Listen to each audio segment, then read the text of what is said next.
बार हमारे जीवन में वैसा नहीं होता जैसा हम चाहते हैं। हमारी इच्छा के विरुद्ध चीज़ें हो जाती हैं, पर समय बीतने के साथ हमें ये एहसास होने लगता है कि जो बात हमें उस वक्त सही नहीं लग रही थी, उसी बात के लिए आज हम ईश्वर का धन्यवाद दे रहे होते हैं।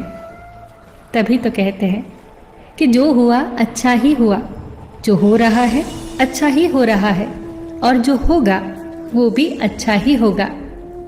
एक बहुत ही प्यारी कहानी सुनाती हूँ। एक राजा का विशाल फलों का बागीचा था। उसमें तरह तरह के फल लगे हुए थे और उस बागीचे की देखभाल एक किसान और उसका परिवार किया करता था।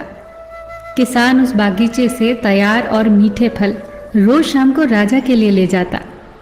एक दिन किसान ने बागीचे में आकर देखा कि नारियल, अमरूद, सेब, अंगूर, बेर सब पके हुए थे।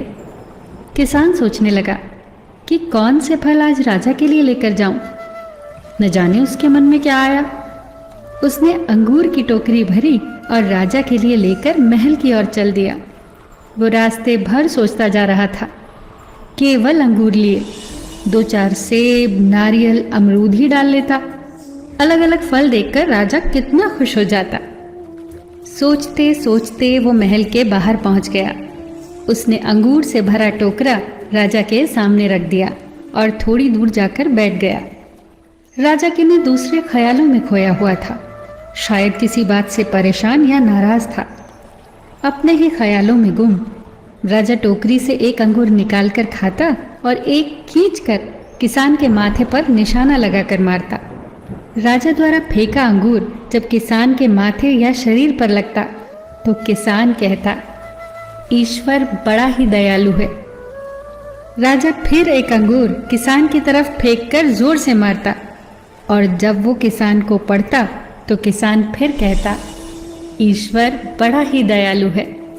थोड़ी देर बाद राजा को अपनी गलती का एहसास हुआ। वो सोचने लगा, मैं किसान के साथ कितना बुरा बर्ताव कर रहा हूँ और प्रत्युत्तर क्या आ रहा है।